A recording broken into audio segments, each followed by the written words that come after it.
Sa halip na personalin at ituon ang investigasyon sa mga taga-suporta ni dating Pangulong Rodrigo Duterte, nananawagan ng ilang eksperto na unahin sa 20th Congress ang mga mas mabibigat at totoong problema ng bayan gaya ng online gambling, child exploitation at iba pang krimen na patuloy na lumalala.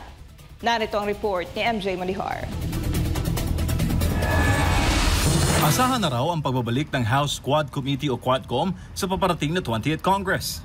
Matatandaan na simula Agosto 2024 na mag-umpisa ang Quadcom sa investigasyon sa ugnayan ng Pogo, extrajudicial killings, money laundering at illegal na droga, pati na ang drug war ni dating Pangulo Rodrigo Duterte.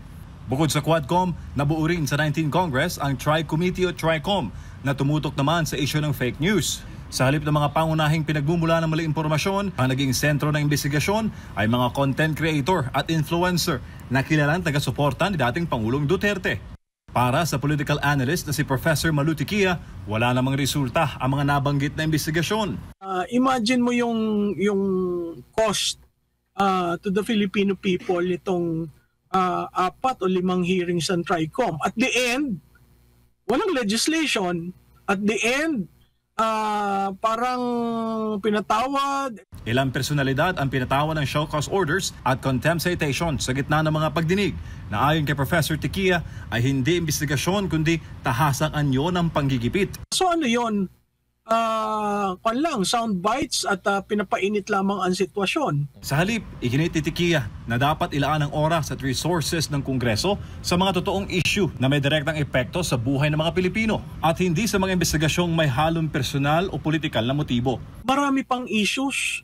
Ang PIGO nasa online, ang child pornography nasa online, ang sexual trading nasa online.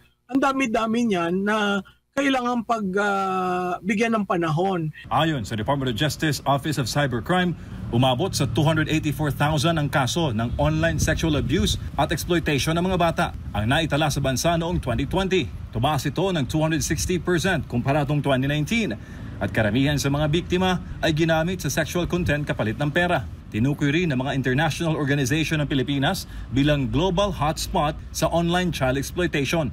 Gate ni Tiquia, ang mga pagdinig sa 20th Congress ay dapat nakatuon sa pagresolba sa mga nabanggit na problema, imbis na gawing personalan at usigin ang mga suporter ng kanilang kalaban sa politika. So ako ang tanong ko, bakit parati ang mga Duterte ang iniipit nyo? Lalo na yung mga supporters. May right ang taong bayan magsuporta kahit kanino.